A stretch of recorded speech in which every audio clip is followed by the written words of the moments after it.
Di sisi lain, kasus kekerasan yang dilakukan dua polisi di Surabaya terhadap jurnalis Tempo Nur Hadi memasuki babak akhir. Setelah 4 bulan, dua polisi berstatus narapidana itu membayar ganti rugi atau restitusi kepada Nur Hadi dan F. Ini menjadi angin segar bagi penegakan hukum terhadap kasus-kasus kekerasan yang dialami jurnalis di Indonesia. Penyerahan restitusi bagi jurnalis korban kekerasan digelar di kantor Kejaksaan Negeri Tanjung Perak, Surabaya. Dua polisi terpidana, yakni Brigadir Firman Subhi dan Bribka Purwanto, diwakili keluarga masing-masing menyerahkan ganti rugi atau restitusi kepada Nur Hadi. Hadir pula perwakilan Lembaga Perlindungan Saksi dan Korban atau LPSK dan Kejaksaan Tinggi Jawa Timur. Untuk Nur Hadi, restitusi yang diberikan sebesar 13 juta rupiah. Nilai ini setara dengan kerugian kerusakan alat kerja, salah satunya ponsel.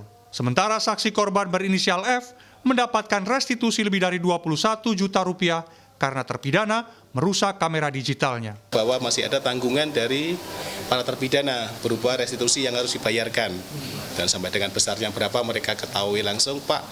Sampai bulan kemarin Oktober menyampaikan bahwa keluarga terpidana mau membayarkan restitusi tersebut. Sehingga kita menghubungi pihak LPSK sebagai istilahnya penghubung dari korban. Penuntasan kasus ini menjadi angin segar bagi penanganan kasus kekerasan terhadap jurnalis. Untuk pertama kalinya, polisi pelaku kekerasan terhadap jurnalis divonis bersalah di pengadilan dan diwajibkan membayar restitusi atau ganti rugi. Kami berharap untuk di kasus-kasus lainnya maupun kasus-kasus kekerasan terhadap jurnalis ini juga mengadopsi, mengikuti kasus yang Nur Hadi di mana terdapat restitusi di situ. Nur Hadi berharap hukuman ini setimpal dan memiliki efek jera. Jurnalis Tempo itu berharap tidak ada lagi kekerasan terhadap jurnalis, terlebih yang dilakukan oleh polisi. Kedepannya saya berharap tidak ada lagi kekerasan terhadap jurnalis yang dilakukan oleh aparat kepolisian. Polisi seharusnya jadi mengayomi, dia tahu hukum, dia tahu undang-undang, dan jurnalis bekerja dilindungi undang-undang. Kasus ini sudah inkrah atau berkekuatan hukum tetap pada November 2022. Kedua terpidana divonis 8 bulan penjara oleh Mahkamah Agung.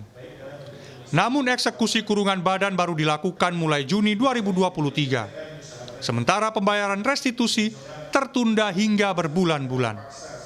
Anggota Aliansi Anti Kekerasan Jurnalis Ebenezer Panca mengungkapkan, dua terpidana tidak dipenjara di Rutan Medaeng, melainkan di rutan milik Polda Jawa Timur.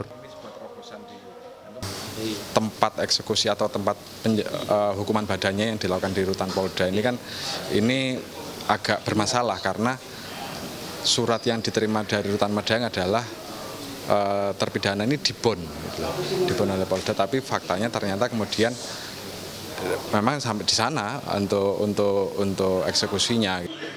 Menurut catatan Aliansi Jurnalis Independen Indonesia, sepanjang tahun ini sampai Oktober tercatat ada 69 laporan kekerasan terhadap jurnalis. Pelaku kekerasan didominasi polisi. Sebagian besar kasus ini tidak diselesaikan secara hukum menggunakan Undang-Undang 40 tahun 1999 tentang pers. Praktik impunitas terhadap pelaku membuat kekerasan terhadap jurnalis terus terulang. Agustus lalu misalnya, sejumlah polisi melakukan intimidasi dan kekerasan terhadap jurnalis saat meliput pemulangan paksa peserta aksi di Masjid Raya, Sumatera Barat. Miftah Farid, Surabaya, Jawa Timur.